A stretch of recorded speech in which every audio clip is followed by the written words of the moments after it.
O Egito e a Mesopotâmia permanecem como faróis imponentes quando se trata da história da humanidade, pioneiros na própria essência da civilização. Estas terras antigas não apenas embalaram a humanidade, eles esculpiram os próprios ideais do que significa ser humano, estabelecendo um padrão atemporal que continua a guiar o mundo hoje. A fundação da civilização depende de alguns elementos fundamentais: o desenvolvimento da agricultura para sustentar grandes populações, o estabelecimento de residências sistemáticas para apoiar estas comunidades emergentes e a criação de arte e educação para cultivar e definir uma cultura. Igualmente importantes são as fronteiras e expectativas sociais que orientam as interações sociais. Mas há uma reviravolta inesperada na história da civilização: as drogas. Bem-vindo à Histórias UOL, onde hoje mergulhamos no intrigante mundo das drogas no Antigo Egito e na Mesopotâmia. Prepare-se para uma viagem esclarecedora, pois esta exploração será nada menos que uma viagem histórica surpreendente. Há cerca de 12 mil anos, a humanidade embarcou numa jornada revolucionária no Crescente Fértil, uma faixa de terra excepcionalmente fértil que se estende do Nilo ao Tigre. Aqui, as sementes da agricultura foram plantadas, marcando o que foi provavelmente o passo inaugural em direção à civilização. O que seria o próximo passo significativo? A descoberta e criação do álcool. Embora possa parecer estranho, à medida que os humanos dominavam a arte do cultivo, eles, simultaneamente, descobriram os segredos da fermentação, transformando essas culturas em bebidas que alteram a mente. Mesmo a história de descoberta da bebida alcoólica sendo um verdadeiro suspense até os dias de hoje. Acredita-se que a evidência mais antiga conhecida remonta à China, por volta de 7 mil anos antes de Cristo. Descobertas arqueológicas ali, especialmente resíduos encontrados em antigos potes de barro, revelam que os primeiros habitantes faziam uma mistura alcoólica usando uma mistura de arroz fermentado, milho miúdo, uvas e mel. Desde o seu início, as drogas psicoativas têm sido um componente crítico, embora muitas vezes controverso, da cultura humana e do desenvolvimento das civilizações.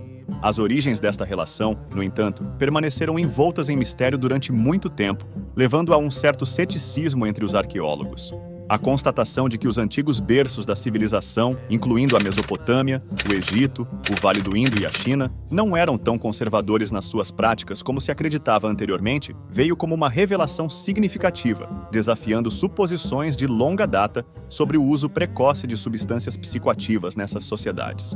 O alvorecer da civilização testemunhou uma prática notável: o uso generalizado de cânhamo, conhecida como a pedra angular das primeiras experiências com o fumo. Não foi apenas um passatempo casual, foi um fenômeno que definiu uma época. Os Yamnaya, uma tribo influente da Eurásia Central, conhecida pela sua criação de gado, desempenharam um papel fundamental nesta revolução cultural, estendendo a sua influência desde a vasta estepe da Eurásia, a norte do Mar Negro e das montanhas do Cáucaso. Eles foram fundamentais na introdução da cannabis em civilizações antigas, da Mesopotâmia a Roma.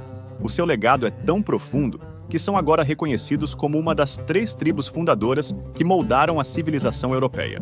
Há 5 milênios, começou uma viagem transformadora, quando o povo Yamnaya, conhecido pelo seu espírito pioneiro, se aventurou em direção a leste, trazendo consigo o então precioso produto de cannabis. Isto marcou o início de uma mudança cultural significativa, à medida que disseminaram o cultivo e o uso de cannabis por toda a vasta extensão da Eurásia. No entanto, a história do Yamnaya tem seus capítulos mais sombrios. Sendo famosos tanto pela sua ferocidade como pelo seu comércio, desempenharam um papel fundamental na enigmática história de Stonehenge. Após a sua chegada à Grã-Bretanha, há 5 mil anos, eles alteraram dramaticamente o curso da história ao deslocar os britânicos originais, as pacíficas comunidades agrícolas que tinham sido os responsáveis pelo icônico Stonehenge. O impacto do Yamnaya na Europa antiga não foi apenas cultural, mas também profundo na sua mudança demográfica. Muitas comunidades indígenas europeias tiveram um destino semelhante ao dos britânicos originais, e a sua existência desapareceu nos anais da história após a chegada dos Yamnaya. Essa tribo nômade, adepta das viagens a cavalo, atravessou a Europa e o sul da Ásia, tornando-se inadvertidamente pioneiros do cannabis, muitas vezes referida coloquialmente como Mary Jane. Evidências arqueológicas sublinham ainda mais a sua influência, como escavações no Cáucaso que desenterraram braseiros que datam de 3.000 anos antes de Cristo ou até mesmo antes. Esses artefatos contêm sementes e restos carbonizados de cannabis, oferecendo uma visão tangível das práticas antigas desses nômades influentes. Apesar das descobertas arqueológicas convincentes, uma facção conservadora dentro da comunidade arqueológica permanece cética. Sua principal disputa gira em torno da representação dos Yamnaya como os traficantes de drogas originais do que poderia ser caprichosamente chamado de Era do Apedrejamento. Este ceticismo está enraizado no notável silêncio de textos antigos sobre o uso de substâncias alucinógenas para fins recreativos.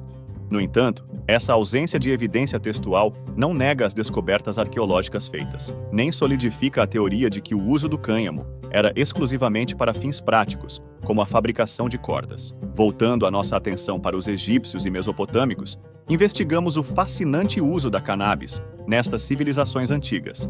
Com efeito, existem registros que indicam a sua aplicação medicinal em ambas as regiões. O desafio intrigante, contudo, reside na linguagem e na escrita destes registros. Essas formas de comunicação têm estado adormecidas e não lidas pelos humanos modernos durante milhares de anos, deixando-nos uma imagem tentadora, mas pouco clara, de como a cannabis era referenciada e utilizada naquela época. Esta barreira linguística acrescenta uma camada de mistério à nossa compreensão do consumo de cannabis nos anais da história egípcia e mesopotâmica. Os registros históricos dos egípcios e mesopotâmicos não mencionam explicitamente Mary Jane ou 4 e 20. Eles tinham terminologias exclusivas para várias ervas, incluindo aquelas semelhantes à cannabis. A versatilidade dessas ervas, capazes de serem utilizadas tanto em preparações culinárias, como brownies, quanto em aplicações práticas como a confecção de cordas, estreita as possibilidades. É significativo que uma tábua de argila da era assíria forneça clareza convincente sobre esse assunto. Essa notável tábua assíria cataloga mais de 400 drogas, e com um pouco de trabalho de detetive, torna-se evidente que a cannabis está listada com destaque entre elas.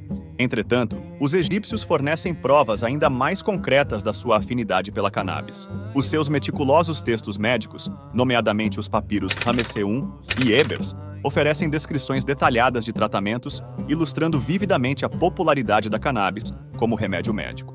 Estes documentos antigos destacam o papel fundamental que a cannabis desempenhou nas suas sofisticadas práticas médicas desde a antiguidade. Como, por exemplo, de usabilidade em práticas médicas, podemos citar, como solução para tratar o glaucoma, os antigos praticantes desenvolveram um remédio único envolvendo cannabis. Eles moíam cannabis com a hipo e deixavam a mistura descansar durante a noite. Na manhã seguinte, esta preparação era utilizada como colírio em pacientes com glaucoma e mostrava certa eficácia. Além disso, o papiro Ebers, um tesouro de conhecimento médico antigo, recomendava uma mistura de cannabis e mel para várias doenças femininas. Curiosamente, isto está alinhado com as explorações modernas sobre o potencial da cannabis no tratamento da dor e desconforto menstrual, bem como da endometriose, demonstrando uma continuidade fascinante nas práticas medicinais ao longo dos milênios. A cannabis foi encontrada em numerosos túmulos e sepulturas egípcias antigas, incluindo a do faraó Ramsés II, sublinhando o seu papel significativo não só na medicina, mas também nas práticas religiosas egípcias. Isto é ainda evidenciado na tradição e nas imagens de divindades egípcias, como a Seshat, a deusa da sabedoria, e Bastet, a deusa felina da guerra. Tais associações sugerem que a cannabis estava entrelaçada com práticas espirituais e místicas, consideradas como um componente integrante da antiga arte da bruxaria. O consumo de cannabis durante rituais e festividades específicas era uma prática comum, fornecendo provas convincentes de que a marihuana não era apenas utilizada pelas suas propriedades medicinais, mas também desfrutada recreativamente pelos egípcios e mesopotâmicos. Este contexto histórico sublinha o significado cultural da cannabis nas sociedades antigas. Além disso, durante mais de 8.000 anos, o ópio ocupou um lugar venerado como medicamento universalmente aceito, muitas vezes considerado como uma panaceia para inúmeros tipos de doenças, destacando a relação de longa data entre civilizações antigas e substâncias psicoativas. O ópio desempenhou um papel fundamental ao longo da história, transcendendo civilizações, culturas e épocas. Dos sumérios aos egípcios, chineses, indianos, gregos, romanos, árabes, e durante os períodos medieval e renascentista, seu uso foi generalizado. O ópio não servia apenas para fins medicinais, mas também era parte integrante de rituais e atividades recreativas em todo o mundo. A popularidade das cápsulas de papoula na Grécia e Roma antigas era notável. Podemos citar também como o ópio viajou do Oriente para a Europa, transportado de forma intrigante em pequenos frascos que refletiam a forma de cápsulas de papoula. Um testemunho da sua influência e significado duradouros em várias culturas. Descobertas arqueológicas recentes desenterraram antigos potes de cerâmica, de formato surpreendentemente de frascos, que mediam cerca de 12 centímetros de comprimento. Isso indica que os mesopotâmicos, notavelmente à frente de outras civilizações, utilizavam extensivamente o ópio. Os estudiosos estão cada vez mais confiantes de que os assírios conheciam bem as propriedades da planta e compreendiam plenamente os seus efeitos potentes. O nome assírio para a papoula, pulgil, que se traduz como planta feliz, sublinha ainda mais a importância e o reconhecimento dos seus efeitos na sua cultura.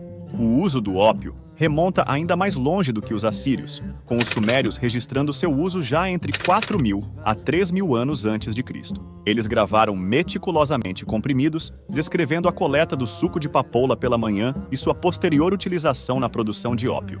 Esta prática antiga é ainda evidenciada pela descoberta de jarros contendo resíduos de ópio em tumbas egípcias. Tais descobertas não surpreendem, considerando que o cultivo da papoula era uma prática generalizada e bem estabelecida no Egito. Durante a Era Clássica, o extrato da planta da papoula era conhecido como Opium tebiacum, em homenagem à cidade de Wazet, conhecida pelos gregos como Tebas. Havia também o Opium cyrenaicum, uma variante da planta cultivada na Líbia, a oeste do Egito. Os egípcios, por volta de 1.300 anos antes de Cristo, cultivaram o famoso Opium tebiacum em extensos campos de papoulas. Esse período viu um florescimento significativo do comércio de ópio, particularmente durante os reinados de faraós notáveis, como Tutmés IV, Akhenaton e o rei Tutankhamon, destacando a importância do ópio no tecido socioeconômico e cultural da antiga sociedade egípcia. O ópio, uma mercadoria valorizada no Antigo Egito, foi amplamente comercializado pelos fenícios e minoicos em toda a região do Mediterrâneo, chegando à Grécia, Cartago e várias partes da Europa. Por volta de 1.100 anos antes de Cristo, o seu cultivo expandiu-se para Chipre, onde foi desenvolvida a prática de marcar vagens de papoula com facas de qualidade cirúrgica. Este método não só facilitou a extração do ópio, mas também marcou o início de um cultivo, comércio e consumo mais organizados de ópio, incluindo o fumo, desempenhando assim um papel significativo nas trocas econômicas e culturais das civilizações mediterrâneas. Após a conquista persa das terras assírias e babilônicas no século 6 anos antes de Cristo, o ópio foi mencionado nos anais históricos. Seu uso era tipicamente limitado a um grupo seleto de sacerdotes, mágicos e guerreiros, refletindo seu status reverenciado na sociedade. A origem do uso do ópio é atribuída miticamente a Tote, e acreditava-se que era um presente de Ísis, Ahá, para aliviar dores de cabeça. Apesar destas associações nobres, o ópio não se limitava apenas à elite ou para fins místicos, também encontrou um lugar na vida doméstica. Notavelmente, era normalmente recomendado como remédio para acalmar bebês barulhentos e insones, indicando sua ampla aceitação e uso na vida cotidiana dentro de casa. Notavelmente, esta prática de usar ópio para acalmar crianças persistiu até a Era Vitoriana na Europa. No Antigo Egito e na Mesopotâmia, o consumo de ópio era predominantemente oral, semelhantemente à forma como a morfina é ingerida hoje para tosses e dores.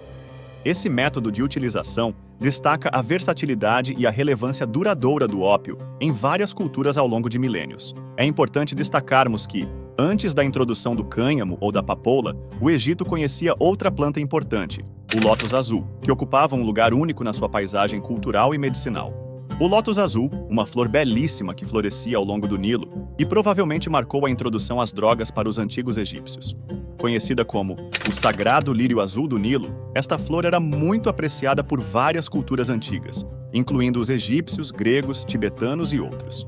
Naquela época, os limites entre religião, magia e medicina eram confusos, pois os antigos egípcios acreditavam fortemente na influência e no controle da divindade e do sobrenatural sobre todos os aspectos da vida.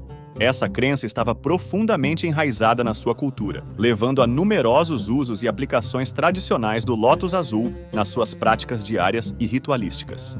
A flor de lótus azul desempenhou um papel significativo na cultura egípcia antiga, particularmente em suas cerimônias religiosas, rituais e celebrações.